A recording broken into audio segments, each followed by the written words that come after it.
Some weeks we tackle issues involving millions of taxpayer dollars. This week we focus on a relatively small project here at the State House, but one that a state senator says is a reminder that government needs to treat the taxpayers' dollars as carefully as the taxpayers do themselves. It is prime real estate in a place where parking spots are a coveted perk. The lower lot adjacent to the Rhode Island State House, where the majority of state reps and senators are assigned a spot. But it is not the easiest place to maneuver. And that's why several years ago the state planned a $500,000 overhaul of the area. We were dealing with a lot of the issues this parking lot had. Marco Schiappa is the facilities manager for the State Department of Administration, which had architects draw up plans for an overhaul that would solve drainage issues, create a better circulation pattern, and install a gate for controlled access to the site. A Capitol Police officer monitors access to the upper lot, but budget cutbacks have left the lower lot booth empty.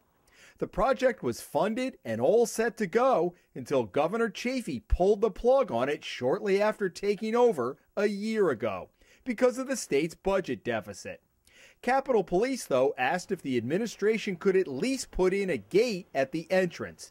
So it did, at a cost of $20,000. And this is what greeted Senator Beth Mora and her colleagues when they arrived for a special session one day last fall. I was pulling in, and I have a large SUV, so as I'm pulling in with, maybe an inch or two on either side to get through, a rep was coming the other way, seeing me have to so carefully, get through that space. He kind of laughed, like, that's ridiculous. What's really caused the problem that we figured out later was the fact that the circulation pattern inside for these gates doesn't work because of the odd circulation that's going on today. And that's what we found. Easy for the smart car to get in, but not so much for any larger vehicle, even without the gate. When I saw the openings, the first thing that came to my mind is there's definitely an industry standard in terms of, and I'm not a contractor, I don't have construction background or anything like that, but my first thought was there's got to be an industry standard for width of openings and access gates for vehicles. Schiappa tells the Hummel report that the original plan called for a widening of the opening and reconfiguration of the parking spaces out front.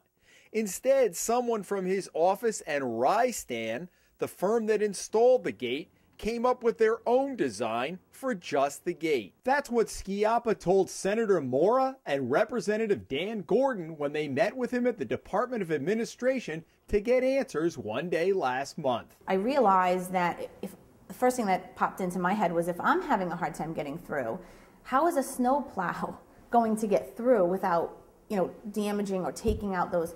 They've got to be able to access the lot. There were so many complaints that the state eventually pulled out the center post and paved it over at a cost of an additional $760, while officials figure out what to do.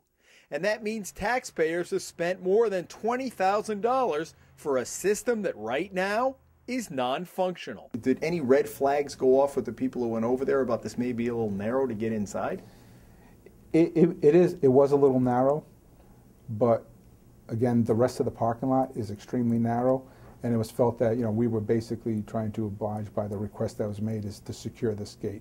When I heard the complaints, and I heard the same complaint about the plows, and I talked to my manager, he said, Marco, not a problem, believe me, not a problem, they can fit.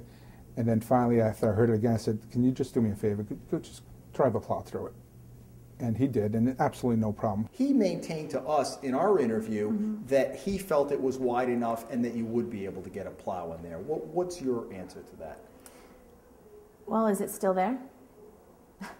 That's my answer. It's gone, right? It wasn't wide enough. He made the decision to say, well, after we spoke, we did send a snowplow through, and yes, they did access, and they were able to get in and out. And I responded by saying, I'm sure that they did without snow on the ground. I'm quite sure they did. Ultimately, what the plan was, whether it was Rystan and your guy going out there, that as designed by them, that it was problematic ultimately, right? It's definitely proven to be problematic. Clearly, they did not feel it was problematic initially. And I had driven through the gate myself to when I heard the complaints. You could drive it. It did create some issues. Maybe And somebody... the larger vehicles did definitely have issues. What kind of vehicle were you driving when you went through? I was driving through with an Explorer. And how did you feel the fit was? I was fine. I mean, it was tight, but I knew what I had to deal with when I was turning in also. You have a multi-billion-dollar state budget, and a lot of people would say, Senator, this is $20,000. You know, when you put in your time and energy in on this, why are you doing that? How do you answer the skeptic who would raise that issue? It's not just 20,000. If this same, culture of carelessness or the ease with which we spend taxpayer dollars is applied to every project, whether it be fixing a pothole or rebuilding a bridge, whether it's $1 million, $1 billion, or 1,000, it's not okay. I'm not looking for anyone's head or to get anyone necessarily in trouble. I want their budget next year to be reduced by the amount that was wasted. And everyone needs to understand and be held to the standard of treating every dollar that we spend like it's their own dollar. The Chafee administration says it has not yet made a decision on whether to go forward with additional work on the lot. So for now, the project remains in limbo. At the State House, Jim Hummel for the Hummel Report.